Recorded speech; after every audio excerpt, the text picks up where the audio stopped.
I'm Corporal Chris Sykes from Stouffville, Ontario. I'm an armored crewman, part of the Lower Reconnaissance Horse, Royal Canadians, Edmonton, Alberta.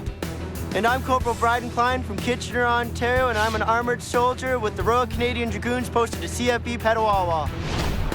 Canada's armored regiments are the vanguard of our modern fighting force. Tearing up the track at up to 100 clicks an hour with the sheer intimidation of man, metal, and machine guns. We're proud to be part of the Combat Arms team, working together with the infantry, artillery, and combat engineers to achieve mission success. Armored soldiers are proud to drive, maintain, and operate the weapons and communication systems of some of the fastest and best armored fighting machines in the world. We do different roles. We have one as reconnaissance, where your goal is to gather information. And then after that, then the commanders make up their plan, and then we roll in with the tanks and get the plan done. This is our go-to recce vehicle, the Coyote.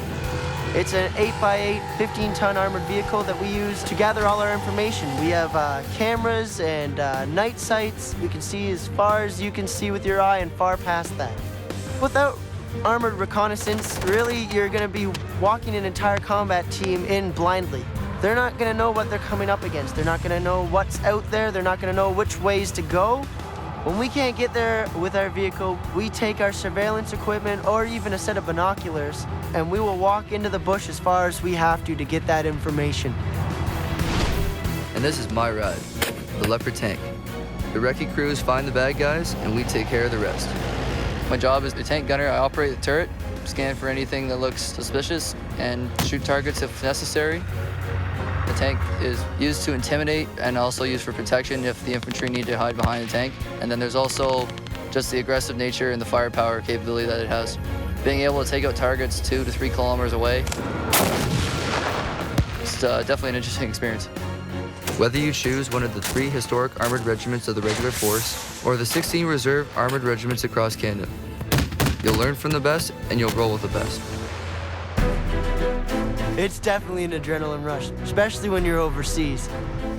You're going fast-paced, and you have to definitely be up for the challenge and up for some long days. The first time you go overseas, that's what you trained for your whole life. That's why you got in the military. Being able to do your job is in a real environment is actually just one of the best feelings. Anytime you're driving through a village and you see the children able to run up to you and with open arms, hoping to see you, giving you thumbs up and smiling, that's the best day for me.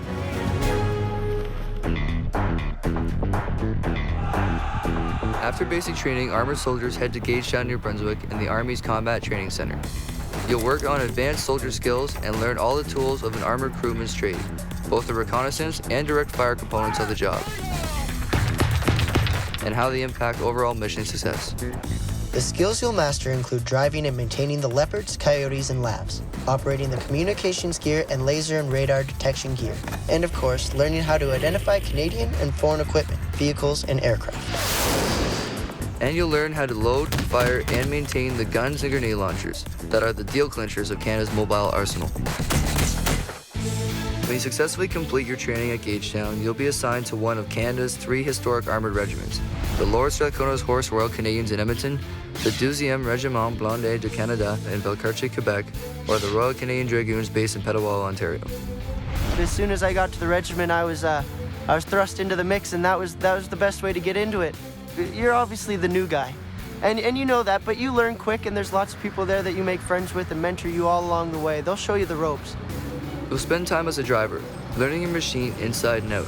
Then you move on to Surveillance Operator's course, learning how to deploy your radar and optical surveillance suite.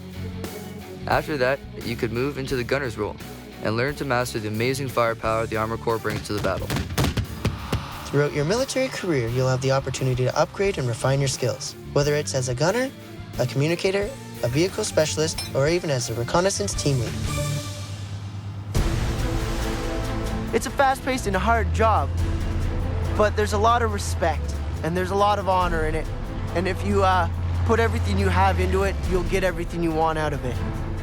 I left when I was 18 from my parents' house, so that allowed me to be more independent, grow up a little bit faster, and take another challenging experience. Proudest moment on the job would definitely have to have been the day you come home from Afghanistan. people smiling and cheering and welcoming you back. There's nothing like that feeling. The best part is working with a bunch of guys, having a good time, getting the job done. You're serving your country, which is a good feeling in itself. I love my job, I love what I do, and that's what I'm probably gonna do maybe for the rest of my life.